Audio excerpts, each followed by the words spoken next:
This is a really interesting one. Coming up, a snapshot of an international supergroup in 1976.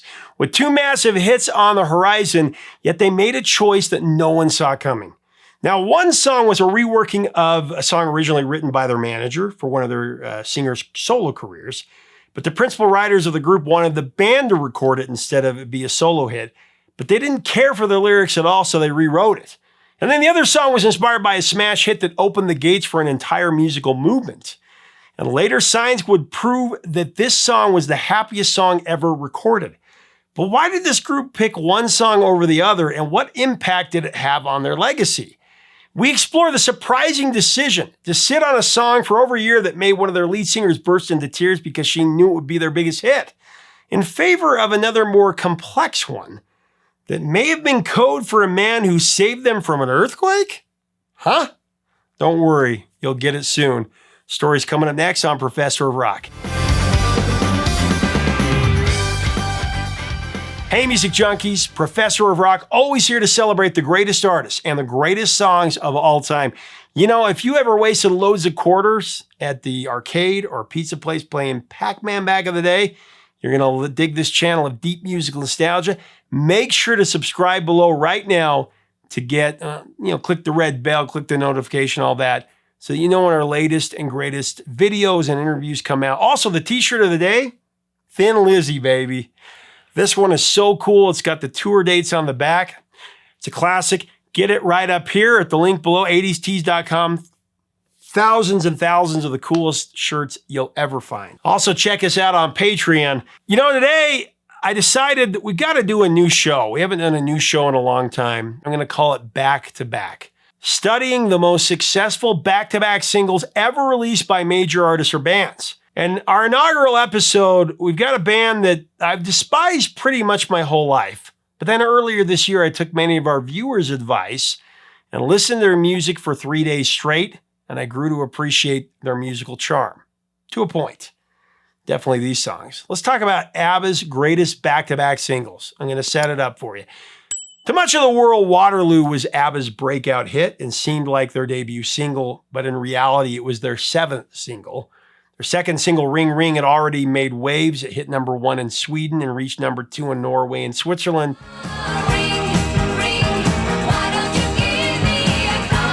So after Waterloo climbed to number 6 on the Billboard Hot 100 here in America, ABBA scored a couple of hits with Honey Honey, plateauing at number 27. What I call the I Do song at number 15, SOS also at 15, and Mamma Mia at 32.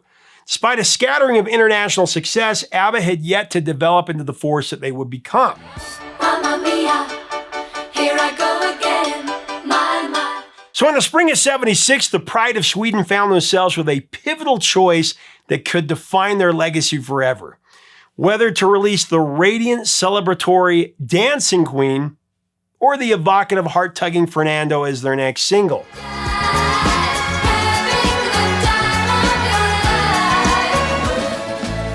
They were close enough, Fernando. Now, while Dancing Queen had all the makings of a universal anthem, Fernando was chosen as a bridge to a broader audience, showcasing the group's ability to craft a narrative ballad. Little did they know, this decision would solidify their superstardom as Fernando stormed the charts worldwide, paving the way for Dancing Queen to make an even bigger splash when it followed later that year.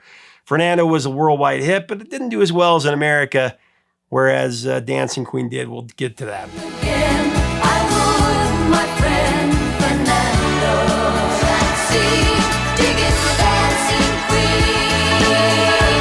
ABBA bet on Fernando first, but how did it shape the trajectory of their career going forward?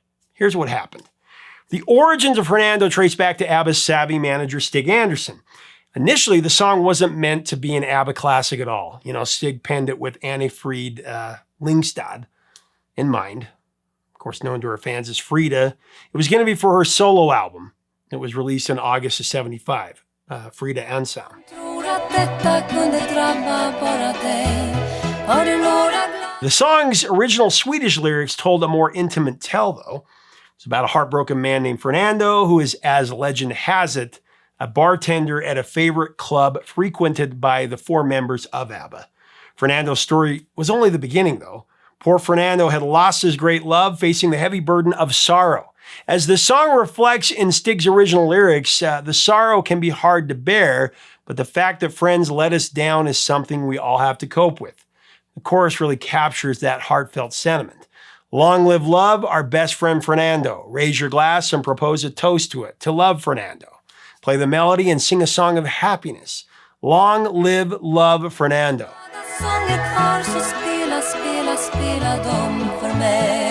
Now, Stig poured 3 months into crafting the Swedish version of this song, meticulously shaping its story.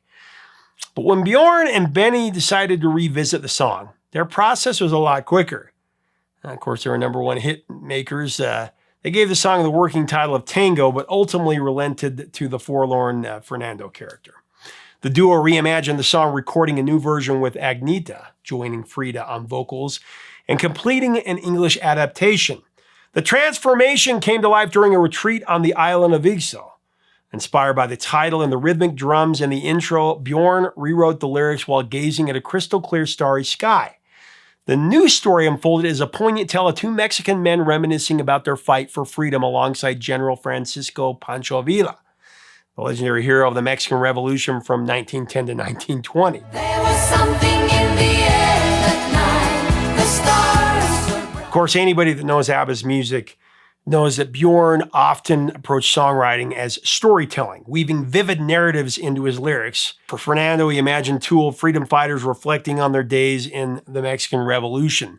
When Bjorn set out to reconstruct Fernando, he knew the title would stay, but the original storyline didn't sit well with him.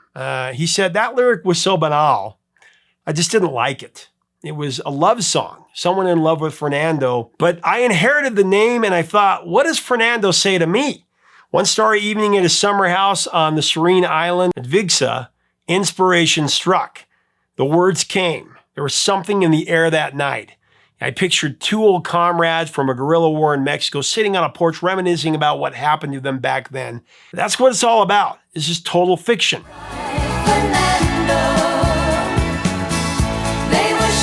We've talked time and again on this channel about conflicting origin stories for songs. But the tale surrounding Fernando might just take the cake. Now, Bjorn and Stig, they each have their own versions of how this song came to be. But there's another story that's pretty wild. It's told by a man named Fernando Gongora. According to Fernando Gongora, back in 1974, he was working at the El Matador Hotel in Acapulco when a minor earthquake struck. These quakes were nothing unusual for that area, but they often rattled the tourists that would travel. Gongora claimed that Abba was staying at the hotel at this time, and in their panic, they rushed out to their balcony, considering jumping into the pool below. Gongora stepped in, telling them the quake had stopped and they didn't need to jump. He said, I told them, I'm Fernando. And they told me, we're Abba. He said in an interview with the Beachcomber, actually, is where this came from. He said, they told me I'd hear from them someday. You know, sometimes people send a postcard or say thank you in some way. But years later, a friend from Canada called me and asked, Fernando, have you heard the song Fernando? When I listened, I knew it was them. They remembered me saving their lives and they used my name. Can you hear those drums, Fernando? That's the noise of the earthquake. Can you hear the drums, Fernando? That's quite a story, but is there any truth to it? That's up for debate. Of course, if it's not true, you wonder how someone named Fernando Gongora could have made up such a whopper. It's really out there. Since many years I haven't seen a rifle in your head. Abba enlisted flautist, I'm not going to say flautist, flutist, Jan Kling, who had previously played on Frida's solo album, to add a distinctive touch to Fernando. I mean, it was such an important atmospheric element to the song. The engineer in charge of recording the track was John Hansen. While recording Jan Kling's flute part, John found the process a bit nerve-wracking. The flute essential to the song's opening was initially out of tune, so the producer had to punch in and punch out repeatedly until it hit the right note. Still a little off.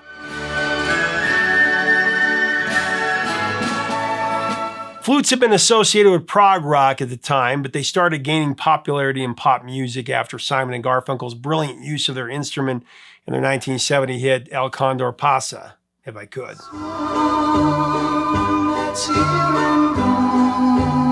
In the summer of '76, Abba recorded a unique version of Fernando, reworked and renamed national song for a series of Australian TV commercials promoting the Japanese electronics company National, which actually later became Panasonic. It's hard to believe now, but the lyrics were rewritten to highlight the brand's quality, with all 4 members of Abba singing about their admiration for National.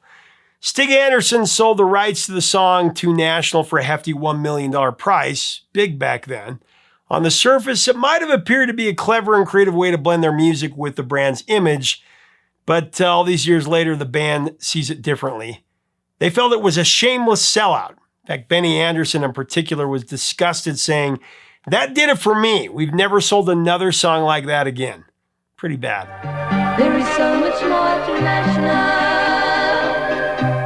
Backing up to early 1975, though, Abba found themselves in a bit of a bind, a bit of a pickle. Their fans were eagerly awaiting new music, and they certainly didn't want to disappoint them, but the band was deep in the process of working on their next album. So they needed to pick a single to keep the anticipation high and keep people interested. So after much deliberation, they settled on Fernando, even though it had been recorded about a year earlier and it was a bit of a wild card. Yet the song had a certain spark that they were looking for. Fernando fit the storytelling style that was so natural for Bjorn, for his writing style.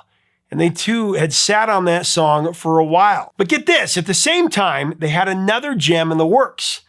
Dancing Queen, one they knew was something extremely special, destined to be a hit, but they weren't in a rush to release it just yet. They decided to actually save Dancing Queen for their 4th studio album and hold off on making it a single until the album was ready.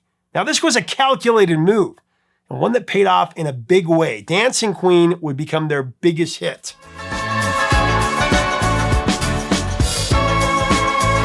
Like most Abba singles, Fernando was a massive hit across Europe, topped the charts in Ireland, the Netherlands, Portugal, Switzerland, Austria, Belgium, and West Germany.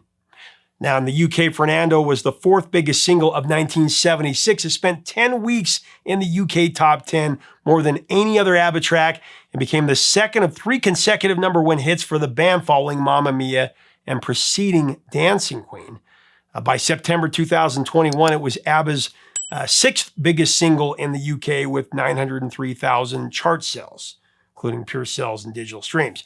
Now in the US, Fernando peaked at number 13 on the Billboard Hot 100. Wasn't a top 10 hit, but it did reach #1 in Australia. Now get this, Fernando was so popular down under, it held the record as the biggest selling single in Australian chart history until it was surpassed by Elton John's Candle in the Wind '97.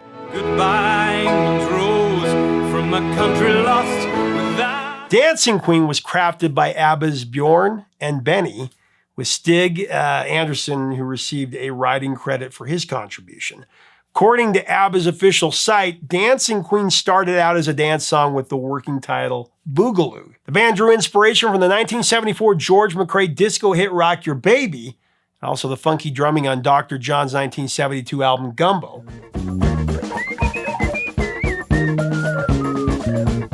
It wasn't until their manager Stig Andersson suggested the title Dancing Queen that the track truly began to take shape, though. After months of perfecting it, Abba had crafted what would go on to become one of the world's first Europop disco anthems, a timeless hit that would define a genre forever.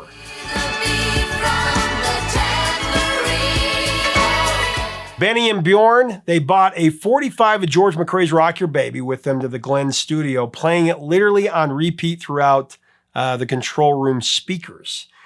They used the song's rhythm as a guide while they were arranging Dancing Queen, drawn to the infectious bass groove and the tight drumming of one Richard Finch. Now, Richard, a member of Casey and the Sunshine Band, had co-written Rock Your Baby with Harry Wayne Casey himself, and the track was widely considered to be one of the first to truly define the disco sound. Would go on to inspire the creation of Casey and the Sunshine Band as well, and it was a pivotal moment in the evolution of this genre.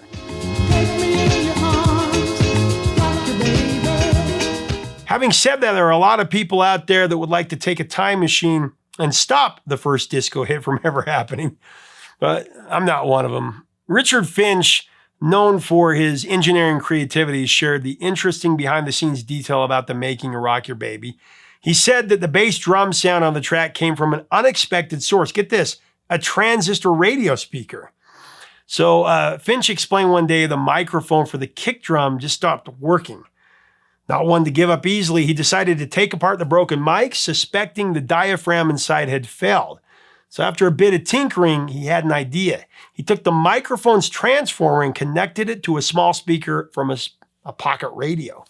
Placing the speaker inside the bass drum, he used it as a makeshift mic to capture that sound. The result was the iconic bass drum that helped shape the record's unforgettable groove and inspired Abba.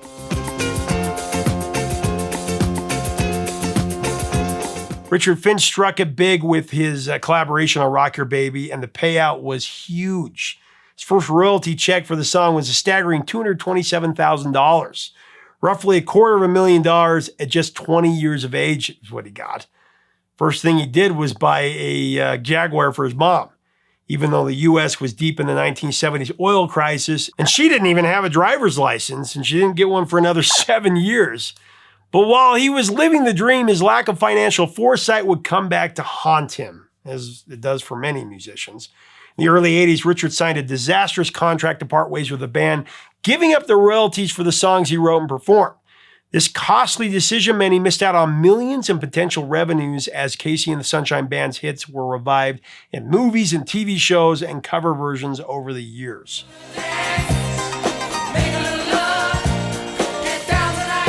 I've actually interviewed Harry Wayne Casey. Man, there's still so much more to the story behind Rock Your Baby. Really interesting. Maybe I'll do it someday. I got to tell you one more thing about Abba's rhythmic inspiration for Dancing Queen. So initially, George McCrae wasn't even supposed to be the one to sing this song. According to TK Records owner Henry Stone, he had suggested that George's wife, Gwen McCrae, might be a good fit to record the track. But you know what? They were waiting for Gwen to show up. And George walked in, and Stone quickly changed his mind. He told Harry Wayne Casey, let's have George have a go at it first. And that's how the song would become a disco trailblazer and ended up in George McCrae's hands. George recorded a few takes. He absolutely crushed it. A year later, though, Gwen McCrae had a hit of her own with Rockin' Chair, a track that featured hubby George on backup vocals. That one climbed to number 9 on the Billboard Hot 100. Definitely a hit in his own right. Let me be your rocking chair. But you know, Rock Your Baby was a massive hit. It sold over 11 million copies. It earned George McCrae a Grammy nomination for Best Male R&B Vocalist the following year.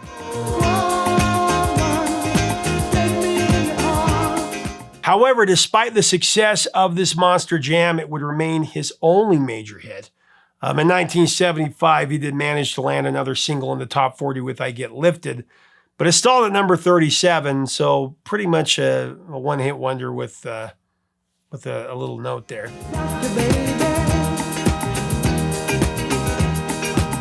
And during this time, George and Gwen's marriage faced significant struggles with allegations of abuse from George towards his wife. Despite the turmoil, the couple recorded an album together as a duo. However, after their duet Winners Together, Losers Apart, the pair separated and soon divorced.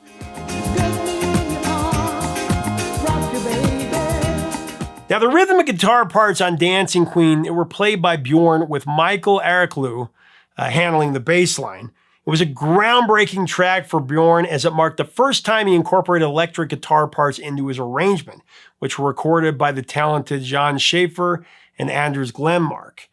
These two templates were American, Bjorn explained, but when Abba plays disco, there's an unmistakably European sound to it. That's what he would say. The song begins with Benny gently running his finger across the keys of the Boland grand piano, setting the stage before the iconic rhythm kicks in.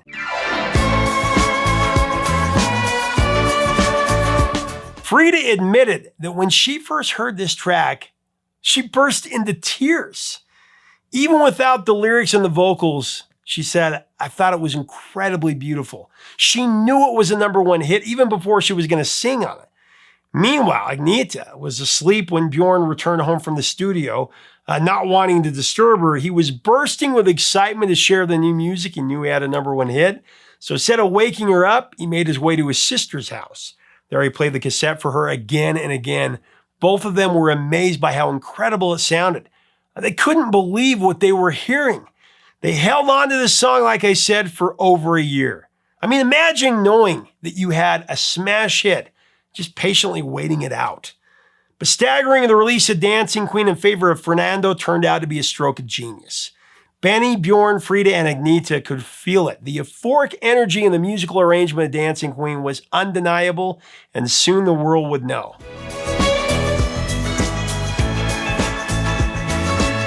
Another interesting note about Dancing Queen, it topped a 2014 poll concerning the most commonly misheard lyrics in music history.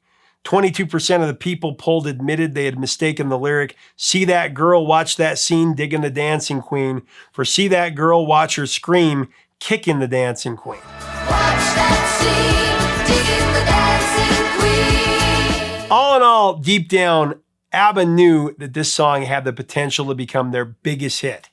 And as it turned out, their instincts were spot on.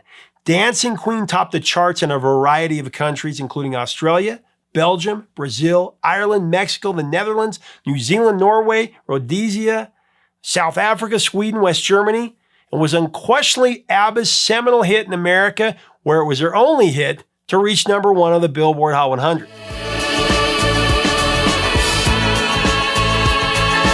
Dancing Queen has had a lasting impact on so many artists, including Elvis Costello. He admitted to drawing inspiration for Benny Andersson's grand piano style in the song for his own hit, Oliver's Army, which went on to become one of his most iconic tracks.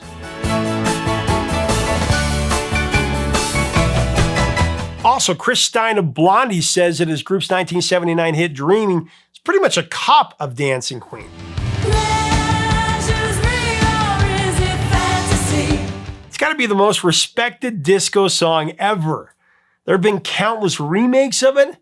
Perhaps the most surprising reinterpretation came from Kirk Hammett of Metallica, who performed it at a concert in Stockholm in May of 2018, played in front of more than 33,000 rabid metal fans. Their version was a far cry from ABBA's original, offering a bold and unexpected twist on the classic. U2 also adores this song, and they performed it so many times.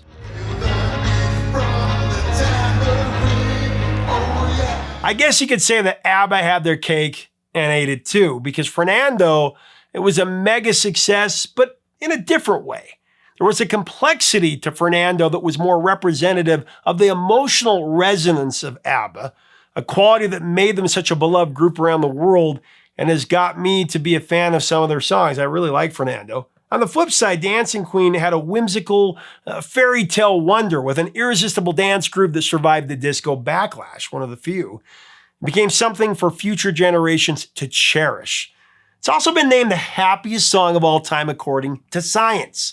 In one test measured by human vibration, it was #1. In another test, it was a close second to Queen's Don't Stop Me Now. Stop me now. I'm having such a good time. How about that? I mean, the Beatles may have every record in the book, but ABBA, the happiest song on the planet, with the #1 misheard lyric, and it became their biggest hit ever for somebody as big as them. Pretty much checks all the boxes.